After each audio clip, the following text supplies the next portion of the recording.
We have it takes more than just the 25 guys, the 40-man guys. It takes the entire organization, and I feel that they want to win, and it starts with this season. They went out.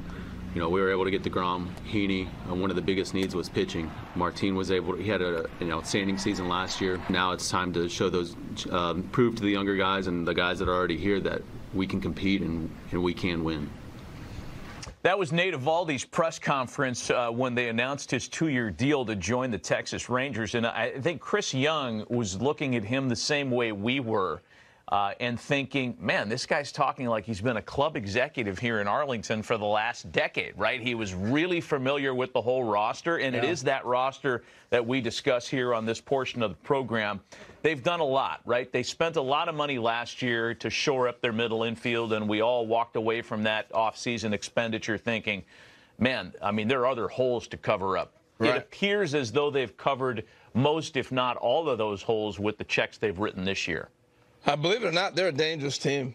The way I look at it, we play weekend series, right? And if you win 2 out of 3, you win the series. That weekend, the Rangers, with what they've done, can beat you in a weekend series. That makes you dangerous. Let's just look at some of the stuff they've done. Here's some of the free agents they've signed. You talked about it. You look at, first, the big move to me was Chris Young coming from MLB executive offices and now is running this thing, but he came over in 2020. You signed Corey Seager, Marcus Semien, you get Eovaldi, Gray, DeGrom, Heaney. But you look at Lowell came on last year, and Jung, the third baseman.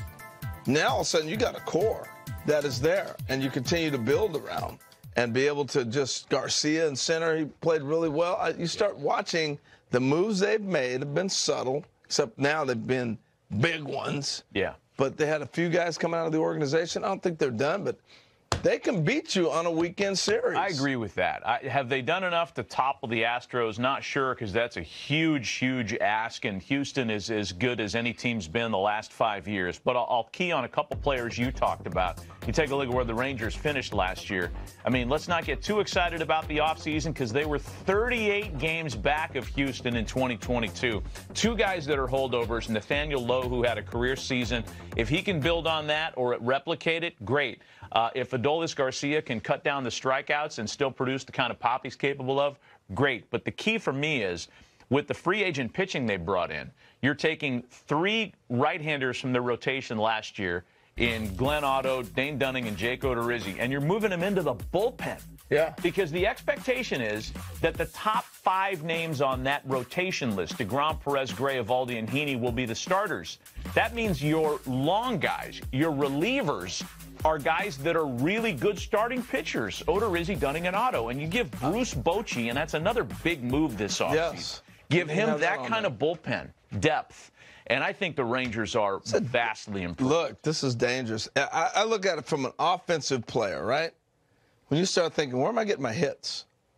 I got DeGrom one day. The next day, I got Eovaldi. The next day, I got here comes Martin, whatever his name is, Martin. Perez, you got it. And then you got Heaney, then the bullpen, what you talked about. But, man, where do you get your hits when you're facing the Rangers? That's a big difference, because they've always had to out-battle you offensively to win games. Yeah. I don't know that there's anything out there on the market now that's going to help them dramatically. Like, they have enough names to rotate in at DH, but there are some guys that are out there, right? I mean, they've got a first baseman. The first baseman you talked about yesterday. Right, yeah. Gurriel, Mancini. Keith, is there a name out there or an element of what the Rangers have done this year that you want to scratch at? Well, I think I'll stick with the pitching. And before we get there, Matty, I think what you just said about Bochy says a lot about just how much they've done. The idea that a Hall of Fame manager with 3 World Series titles is kind of an afterthought in what they've done. It tells you just how active they've been. But you talked about that pitching. DeGrom, Heaney, Eovaldi. Those are pretty much tailor-made guys for the roles they're going to pitch in. You obviously have an ace. You've got a mid-rotation guy who's really learned how to pitch much better in his 30s than his 20s in Eovaldi, and a high-upside guy in Heaney, who had the second highest strikeout rate in the majors last season.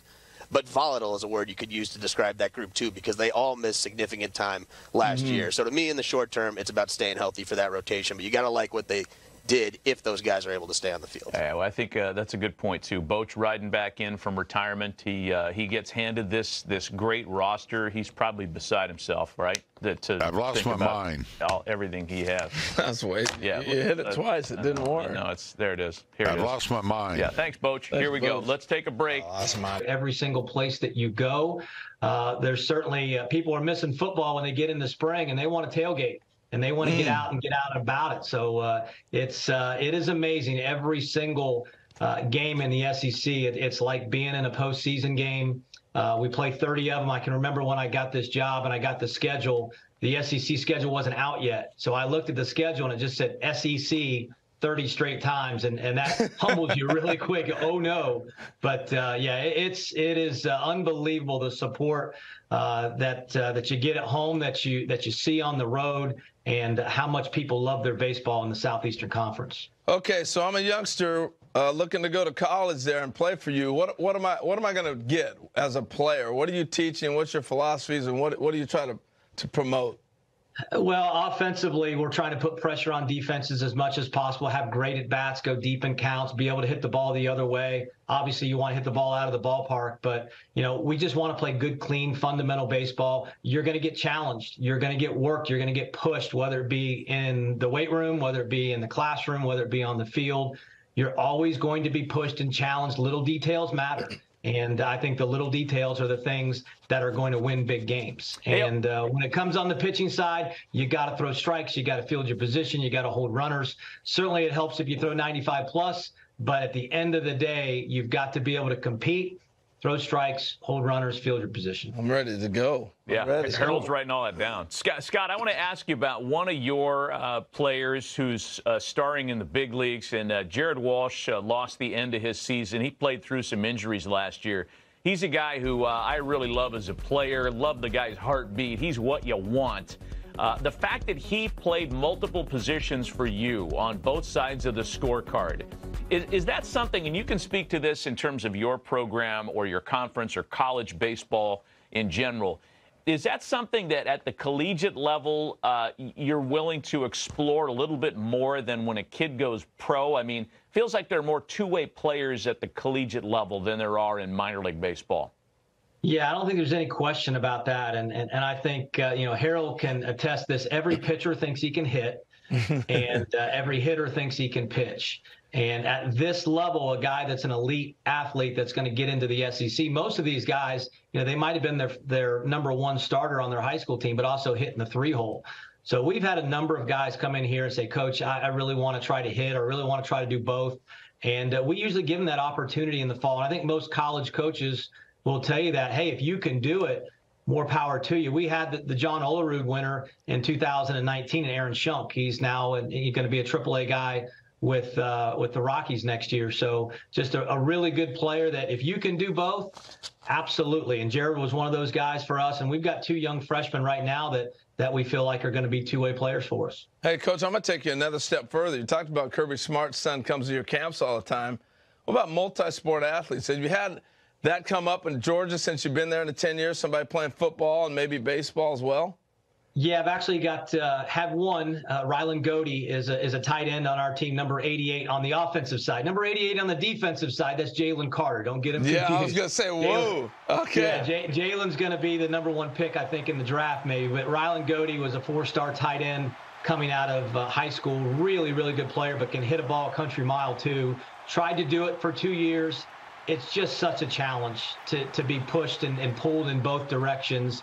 It takes a really special guy. Ryland, I think if he focused on baseball, would be a good baseball player. He decided to focus on football, and he's a big part of our team. So it happens, but it's just so tough. And heck, it's got harder and harder to do that even at the high school level because of the demands. These coaches are pulling these kids to play full year round. But it can happen, but you have to be pretty special. Scott, we appreciate the time today, man. We wish you and your program the best of success this upcoming season. Great to have you on and meet you, and thanks again for being with us.